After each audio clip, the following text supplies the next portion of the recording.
part of Twitch or go work for other platforms. Nice. You avoided it. That was good. Yeah. I think I would do like triple shots if I said the N word, but I now realize there's a lot of people in the room who probably still don't know what it is, and because I said N word, I should probably clear it up. I mean ninja. No. I mean ninja. Ninja, yeah, and Mixer. But no, back to the question. Working with streamers is interesting because they represent a completely different type of medium. They're an influencer as much as they're a channel.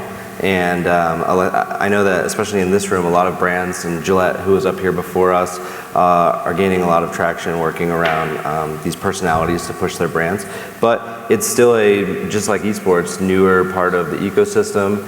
It's a little volatile at times, and it's live content, so you never know. And you're working with a lot of young people who've never done anything with business in their lives. Oh, in 1 second you're streaming gameplay footage, the next second you're signing with Adidas, the next second you're in a boxing match in Pier, I think.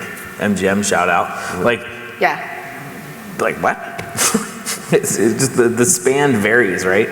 And so we're lucky because we're all in a form of entertainment, which is video games. Right. We're all now transcending into like sports entertainment, which is like organized fashion, and that dovetails off, right? Like you look at entertainment today, Bradley Cooper, right? Great actor. Well, incredible singer too. Like released an album, wins Emmys. Like that's real. The translations are real, and I think that's what the evolution is. If you can like harness the content creators and like have them actually be influential. I think that's the difference between a creator and an influencer, is like if they actually can influence people. That's true, to actually create instead of just play and be like, hey, watch this. Because they have sort of become kind of like a new version of a commercial in some ways. You know, they're advertisements, but actually able to pull off kind of a long form content. We find that we even launched a program, right? Not on the esports side, but we launched we call it the League Partner Program, or LPP, and it's specifically designed for us as the publisher to start forming very direct relationships with key, streamers and influencers across all of our territories globally. And so that relationship gives us the ability to give them previews of things that we have coming up. It gives us the ability to engage with them, and so to your point about how they can be so influential, we want to be in partnership with them. And we've from the start really encouraged the community to take our content and create cool stuff with it. Like for us, that is way more effective marketing than any ad that we're gonna run promoting our game. They just have such a credible voice. Anytime you have created something that can lend to a collaborative experience is, one of the most validating things I think you can get. There's a lot of people, a lot of influencers out there that you have engaged, right? And I guess, when I think about, like, do you guys have partnerships with the streamers, or do you just sort of engage them on like a event basis? Well, we have partnerships with hundreds of thousands of them. But no. This guy.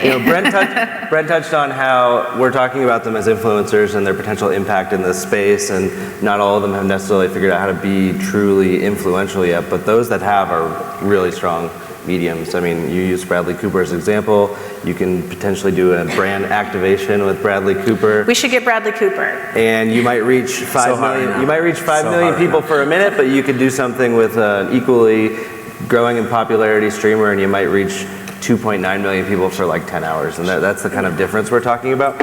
But to the point of how influential they are necessarily, that's why at Twitch we've created a lot of different kind of platforms to help them be more impactful and reach more audience, whether we're talking about things like Twitch Rivals or working hand in hand with the Gillettes of the world to build programs around streamers. So there's a lot of support there, and you can talk to Twitch about working with streamers on any type of thing that interests you.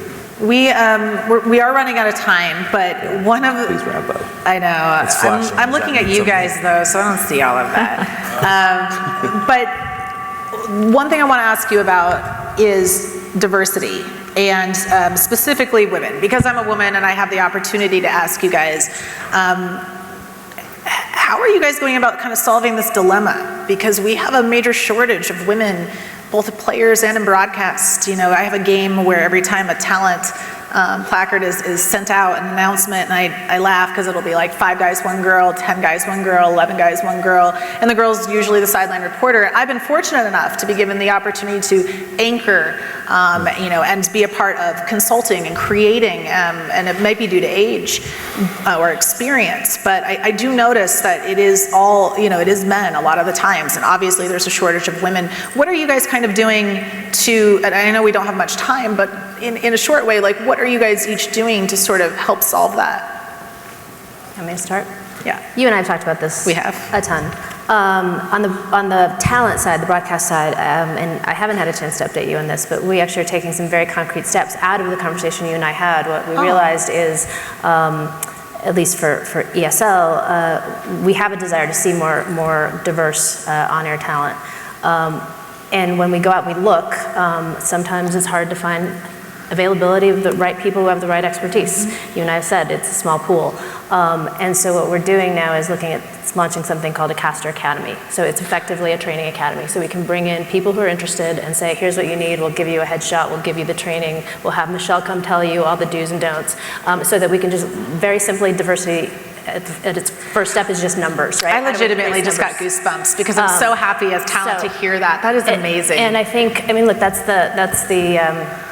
the privilege I have of being in a role where I can make that kind of stuff happen. So we will do that. But on the player side, we work with an organization called Any Key that really looks at this issue from all angles, but specifically around players, does 2 things that I think are very important. One is it puts on, we put on female tournaments, right? So we just provide opportunities for females and female players to time on keyboard, right? And so we're doing that. But the other thing we're doing is we're funding research into what is preventing women from either becoming pro players or staying pro players. And it's really fascinating. I was talking to some female Fortnite players, and they were telling me they just don't get invited to scrim with the guys. They just don't get invited.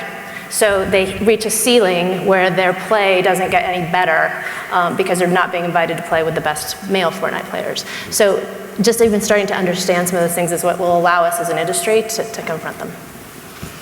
Yeah, no, I think for us, we have definitely a strong desire to figure out how to get the gender gap, you know, a bit closer. You know, we have some incredible on-air talent.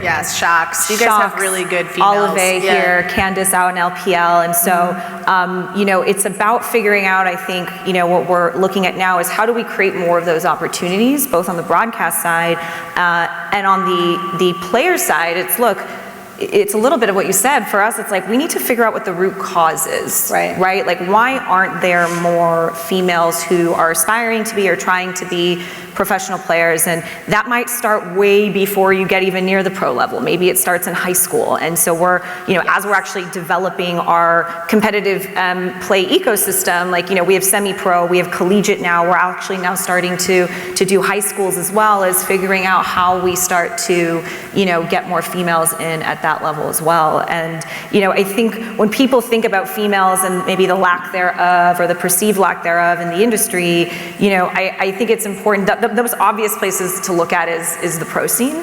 But I think that the other thing I always call out is, look, there is a whole industry now that has formed around esports. And so that means the business of it, the team management of it, the PR, the legal and all that. And it's about how we create opportunities for women, I think, across the board in all of those fields. Yeah, I mean, hard stop, there's a lot of work going on, but a hard stop, we need to be better. Just across the board. And it's systematic. In like, one of the things that we've looked to do is like looking at women-owned businesses. One of our best partners here in the room is Encompass, like a women-owned business, and it starts with that. They hire people that have the same inherent values that we have, and they run a lot of our events, right? The talent conversations are great one. It's really easy, but putting a token sideline reporter in is not. Is that worse? Like, I mean, so sometimes you have to be the token, and I'm totally okay with that sometimes. Yeah. You know, that has to happen at some point. So we have to be cognizant of that. I think just overall diversity is is a separate issue as well. But like all of our tournaments are open. We have one female that just got signed to a pro contract. That's great. So it's one. So it's our job, and my job specifically, to take that person and put them in the right environment to have that be celebrated. Because putting that person on a pedestal is also kind of like, why would, she's not signing up for that. We're saying, hey, look, we have one. Like, that doesn't work. That's not authentic, it's not good. And so we have to figure out the ways. Research, I think, is the biggest one. There's all sorts of task force across the industry that are happening. They're happening internally, but it starts on that grassroots level. Like my goal is half of my leadership team to be female. Because it's a diversity of thought that I just don't have, and I'm just a meathead, right? So it's like, what am I gonna bring to this? Like, we need more people in driving that, and so it starts on that grassroots level, and it will work its way into the system slowly, and it's really great to be on stage with you guys. I think Commissioner of Call of Duty is female. It's like, we need more of that. We just need more. So in general, we need to do better, but it starts on that level. Chris is kicking us off the stage. So that thing's been flashing at us. We do have to go, and as much as I'm dying to hear from Pete about this subject, I'm going to pick his brain in the back. But thank you, everybody, for coming to the Executive Insight Panel, and thank you to all of our panelists for sharing your insights.